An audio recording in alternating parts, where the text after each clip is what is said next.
Привет! Сегодня у нас на обзоре смартфон iQOO Z1X. Компания позиционирует его как игровой смартфон, который доступен в 4 модификациях, а именно 664, 6128, 8128 и 8256. В нашем же случае версия 6128 на обзоре.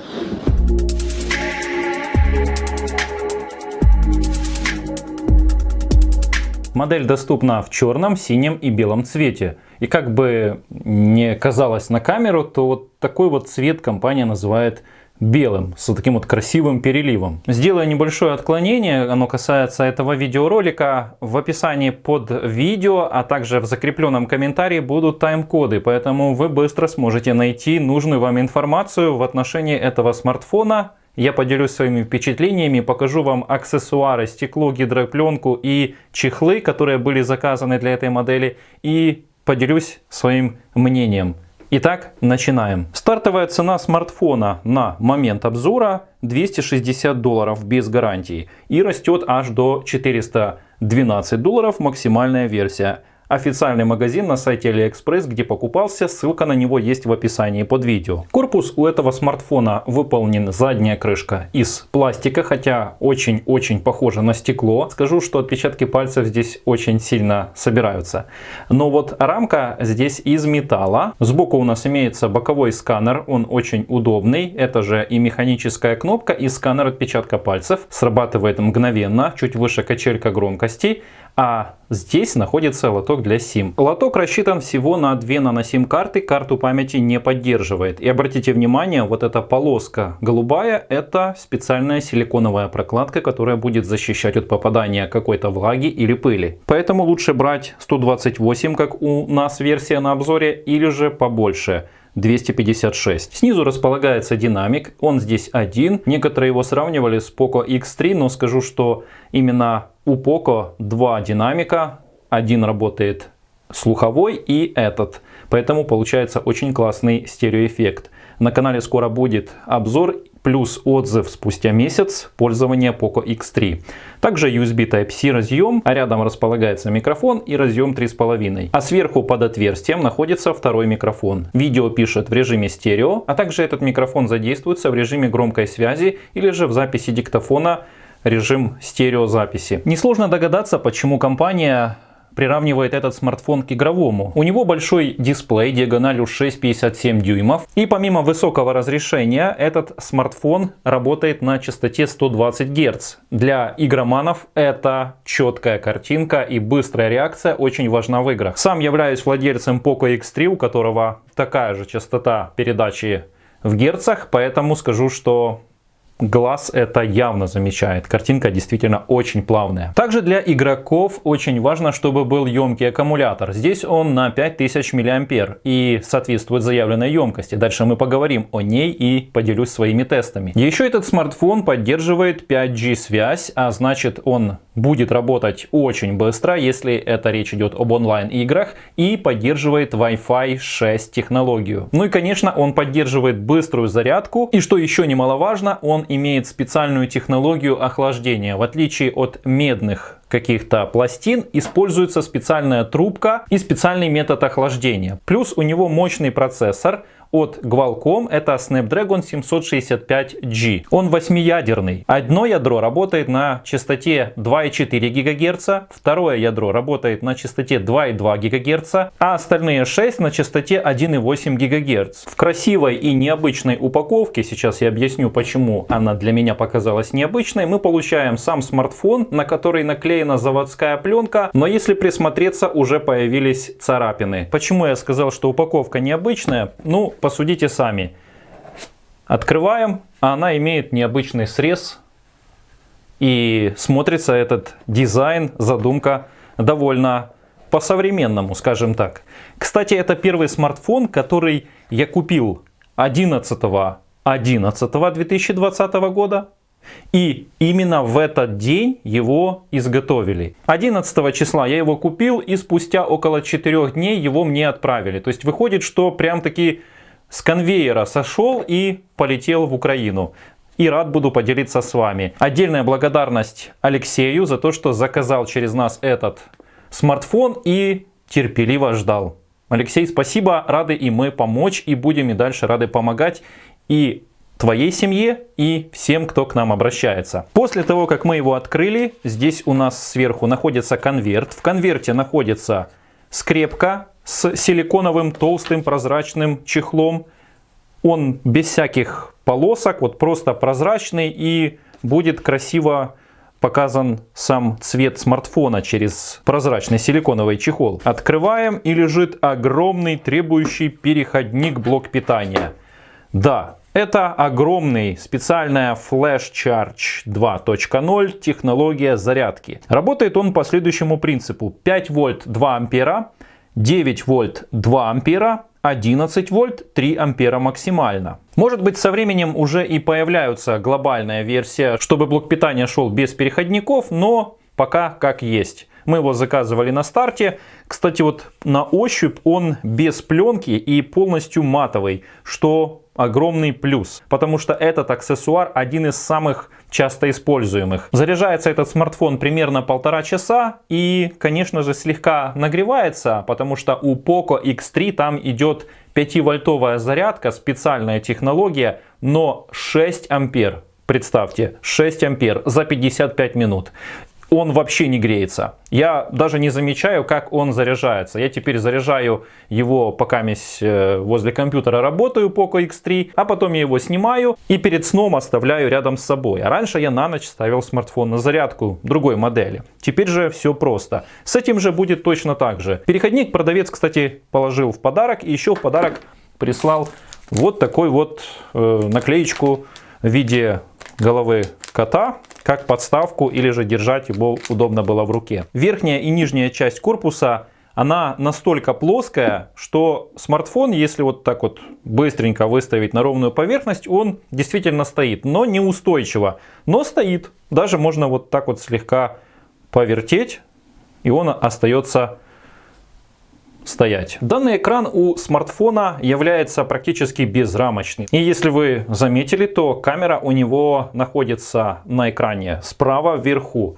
Как по мне, немножко непривычно, но к хорошему быстро привыкаешь. Как края смартфона, так и сам экран внутри закругленные. Сразу хочу поделиться тем, что мне очень не понравилось, что он внутри напичкан разными китайскими приложениями, которые даже невозможно удалить. Ну, естественно, что возможно, но надо поиграться, поэтому посмотрите, что происходит в шторке. Это при том, что я уже многие уведомления отключил. Опускаю шторку, и вот смотрите, сколько здесь разной ненужной, на мой, я думаю, и вы согласитесь, взгляд, что очень много ненужных уведомлений. Но устраняется это легко. Вот так вот свайп сделал, и они все пропали. То есть нужно поработать, чтобы сделать хорошую оптимизацию, удалить все эти уведомления прямо вот глобально, чтобы ничего не показывалось. Еще один минус — это то, что из упаковки не было Play Market и разных функций, которые помогают привычно нам пользоваться из упаковки. Я вспомнил, что у предыдущих моделей Vivo была похожая проблема, и решается она просто. У Vivo есть свой магазин. Заходим сюда, магазин App Store. В строку поиска пишем Gmail и нажимаем поиск. Нажимаем установить эту программу. После установки нажимаем на нее, и программа предложит, чтобы она корректно работала, эта программа, установить Google сервисы и Play Market. Сама загружает его, и после этого появляются все сервисы, включая Play Market. После чего я произвел все настройки, и проблем никаких с установкой программ или скачиваний нет. Китайских приложений здесь очень много, поэтому действительно придется поиграться, чтобы их удалить. Модуль камеры здесь выпирает над корпусом, как обычно, что нас не должно удивлять. Основной на 48 мегапикселей, который снимает в 4К и поддерживает электронную стабилизацию, но она оставляет желать лучшего. Дальше вы увидите почему. И здесь еще два вспомогательных модуля. По 2 мегапикселя каждый, и один отвечает за эффект глубины, размытие или боке, а второй макрообъектив. Яркая вспышка с теплым оттенком, больше такого даже желтого цвета. Индикатора уведомлений здесь нигде нет, но в настройках можно включить активацию о пропущенных вызовах или поступающих вызовов с помощью вспышки. Разговорный динамик сверху находится сбоку. практически на срезе. Экран имеет легкое закругление 2,5D, легкое-легкое, и практически его незаметно, но все же есть. И экран слегка выпирает над корпусом. Без чехла этот смартфон легко уронить, потому что он довольно скользкий, поэтому будьте аккуратны. Используйте все средства защиты, чтобы уберечь этот довольно дорогой и производительный смартфон. Здесь хорошая матрица, но не AMOLED.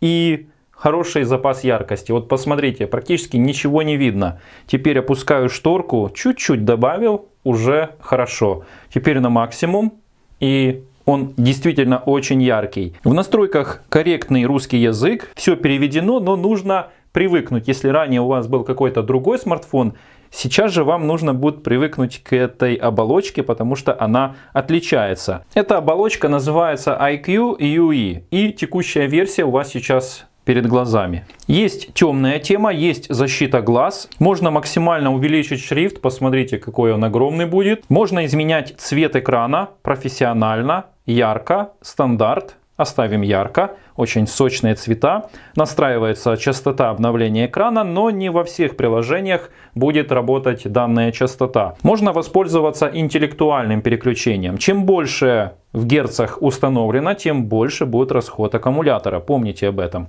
Также этот экран поддерживает Ultra HD. Автоматически улучшает разрешение некоторых низкокачественных видео. И реально, ребята, некоторые видео с этой поддержкой на YouTube прям вот становятся объемными, четкими, насыщенными, отличаются от обычной картинки. Я это своими глазами увидел, меня это лично удивило. Есть возможность включить, отображать скорость сетевого подключения в шторке. Помимо бокового сканера есть поддержка разблокировки по лицу, которая справляется очень быстро. Вот я сейчас включаю. Моего лица нет, но сканирование идет. Повернул, мгновенно разблокировалось. Теперь показываю, когда я смотрю на смартфон. Мгновенно, то есть даже незаметно, что происходит какое-то считывание данных. Закрою глаза, открыл, разблокировался. Даже с одним глазом срабатывает. Главное, чтобы глаза были открыты. Так что одноглазым тоже отлично подойдет эта функция. Отдельно настраивается ультраигровой режим. Сюда переходишь как в отдельное меню. Здесь уже можно настроить киберспортивный режим, режим бота, голосовые команды, разные световые эффекты. 4D вибрация в играх здесь присутствует. А это значит, что те игры, которые способны передавать вот эту 4D вибрацию, там где нужно, будут ее по-особому передавать с помощью встроенной технологии. То есть это не просто какая-то бжик-бжик, а там будет действительно эффект легкой вибрации, сильной вибрации. Это очень хорошо. Запускаю мелодии. Сейчас делаю звук максимальный и послушаем некоторые треки. Поехали.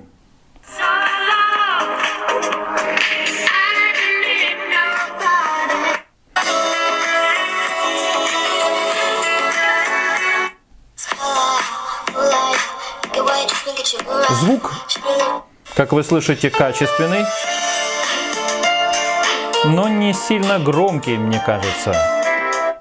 Зависит, конечно, от мелодии. Сейчас подберем еще другие. Я просто привередливый, потому что на Poco X3 там еще громче музыкальные треки. Ну а так, звук сочный, даже, кажется, объемный.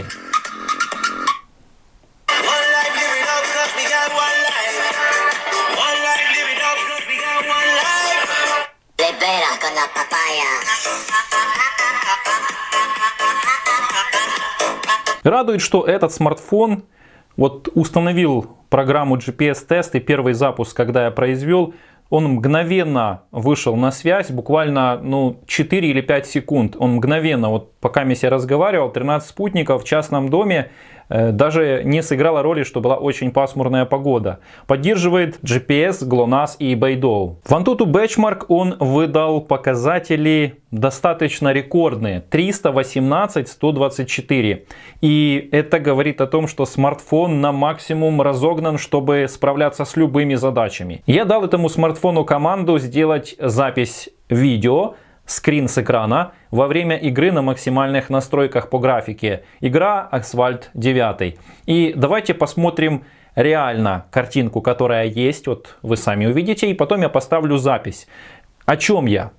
чтобы вы понимали, для чего это я вам говорю, что несмотря на то, что максимальная графика, он еще и хорошо справлялся с записью. Конечно, запись остается желать лучшего, то есть она не передает полностью той плавности в герцах и частоте записи, но тем не менее хорошая. Давайте посмотрим тест игры. Очень быстро справляется в запуске в самой игре. Запускаем.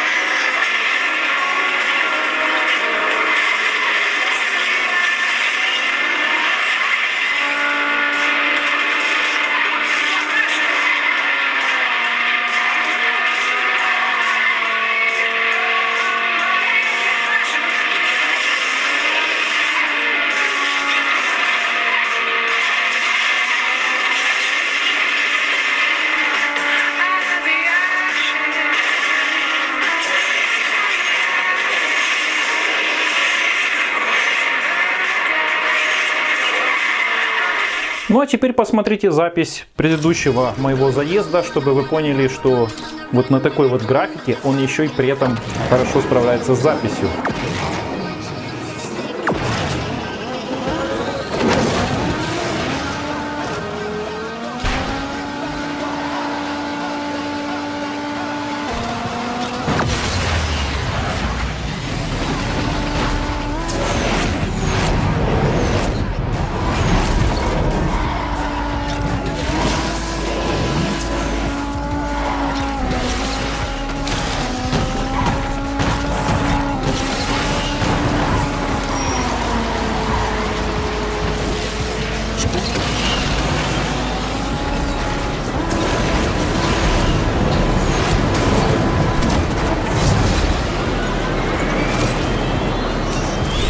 Только что проверил смартфон, то во время игры он вообще не греется, нету никаких особых мест, где было насыщение тепла, как обычно это происходит вот в этой части. Поэтому огромный плюс разработчикам и задумка хорошая. Проводя тесты камеры как в дневное, так и в ночное время, я остался очень доволен тем, как справляется камера со своей задачей. То есть действительно макро отлично, действительно боке отлично, и тесты вы сможете увидеть в окончании обзора.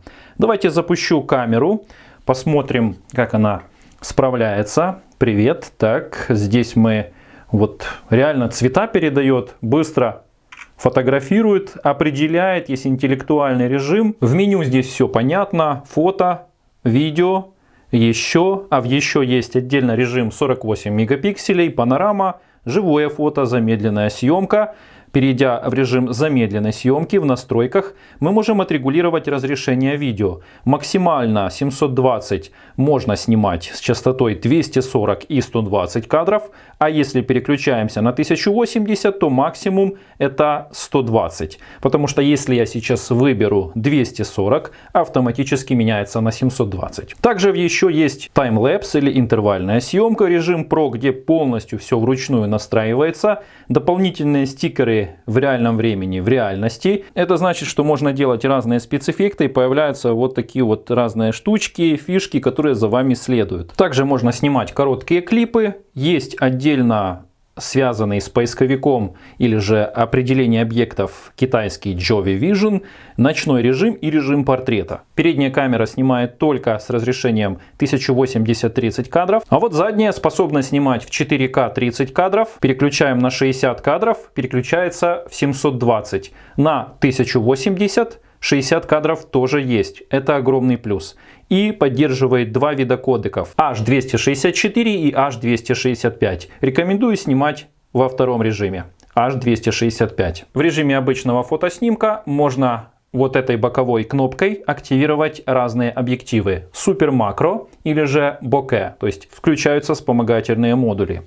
Давайте посмотрим супер макро. Переключаясь очень близко, можем поднести и делать высококачественные снимки. Еще немного поговорим о параметрах. Экран здесь с разрешением 1080 на 2408, матрица LCD, 480 dpi, плотность экрана 402 ppi, это плотность пикселей. Мультитач поддерживает 10 касаний. Передний модуль камеры на 16 мегапикселей. Стабилизация у него отсутствует, а в вечернее время делает очень хорошие качественные снимки. Теперь о тестах аккумулятора. Мы провели тест от 0 до 100%, зарядили его, и он взял 4448 мАh.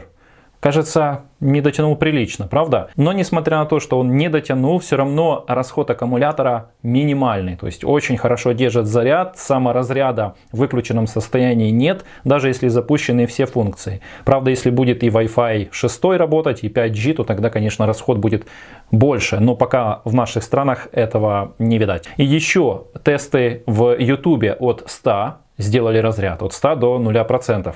Тест можете посмотреть вот здесь. Ну что ж, теперь давайте посмотрим аксессуары, которые к ним заказаны. Точнее, чехлы, это стекло и гидрогель пленка. Очень большой выбор и есть из чего подобрать. Заказчик захотел один из очень такого плотного силикона.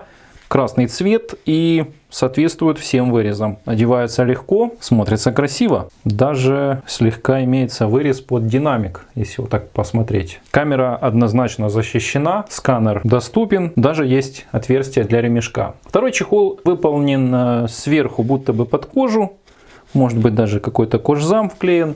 И его остальная часть, такой силикон, очень жесткий, с пластиком.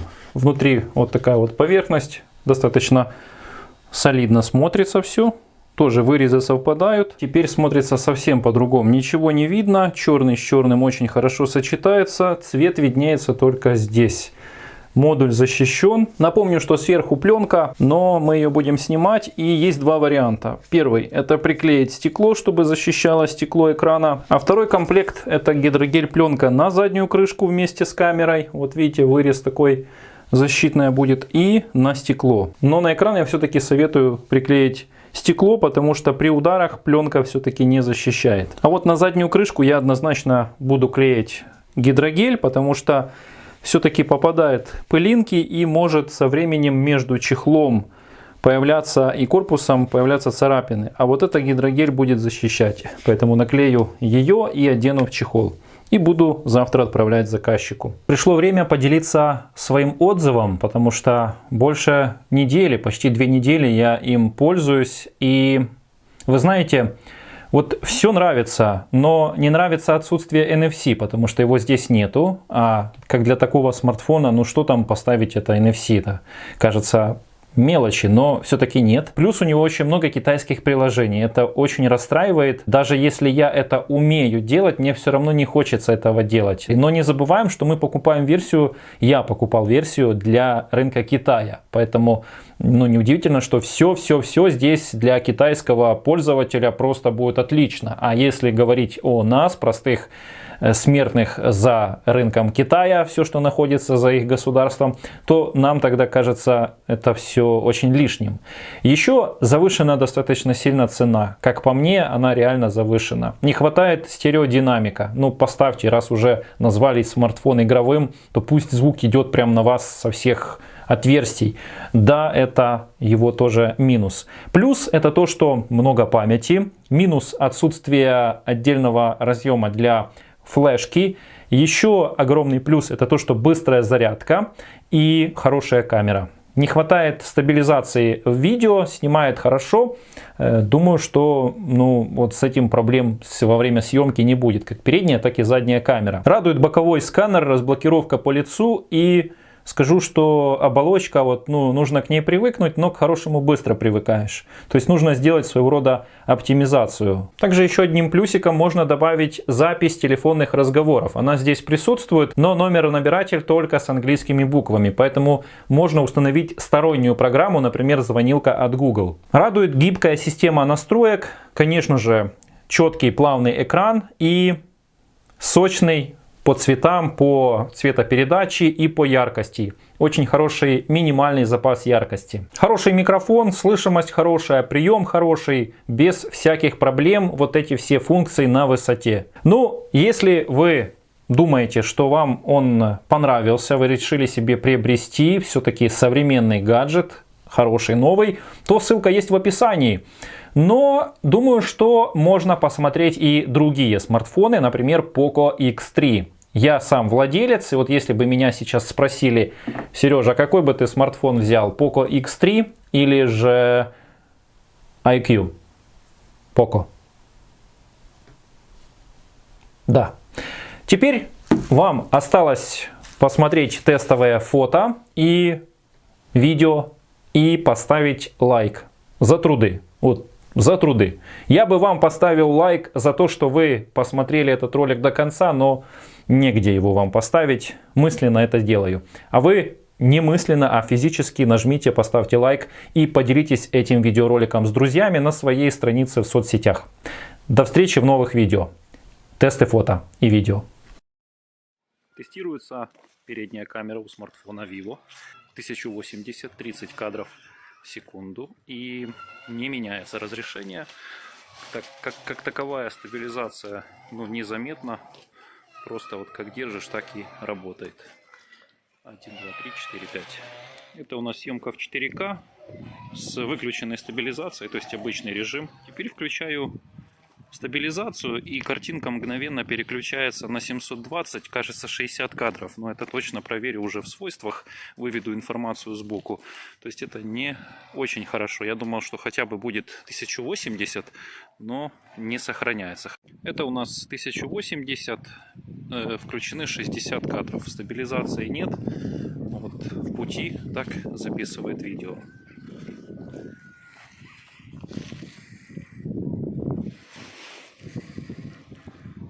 Нужно еще поднести максимально, чтобы автофокус приспособился по тапу.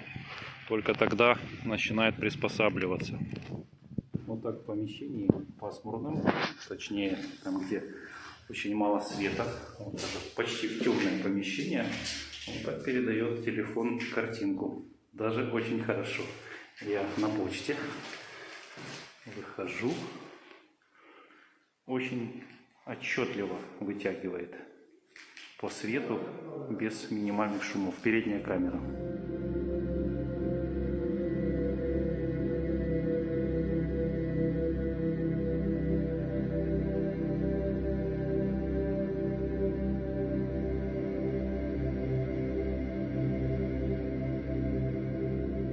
Ну что ж, выходим на улицу и тестируем в 4К. Сейчас должен засветиться прожектор. Сейчас 4К 30 кадров. Ночная съемка. Я там рассказывал, что есть стабилизация, но вообще стабилизация полное расстройство. Ночная съемка классная. Подстраивается. Когда света много, то вот так. Четкость хорошая, детализация. Давайте проверим автофокус. Очень хорошо. Быстренько подстраивается. Раз. Теперь включаю подсветку. То есть можно прямо в режиме видео, когда снимаешь, нажать свет. Раз. Оп. Оп. Ну и я сейчас в кадре появлюсь. Привет, привет. Теперь включаю 1080-60 кадров. Ночная съемка. Это у нас как раз она и есть. 1080. Четкость. Раз, два. 60 кадров. Хорошая цветокоррекция и цветопередача. Проверим. Есть мотоцикл. Отключаем, точнее мопед. И теперь без вспышки, как есть. Ну, отличная. Это передняя, 1080-30 кадров. Звук мне нравится. Четкость, детализация. 1, 2, 3, 4, 5. В полную темноту захожу. Как приспосабливается. Шумы. Ну, отлично. Отлично, ребята. Отлично. Супер. Ну что ж, теперь тестовое фото. Сравнение камер будет в отдельном видео с Poco X3. Думаю, будет интересно вам увидеть эти тесты. Фото.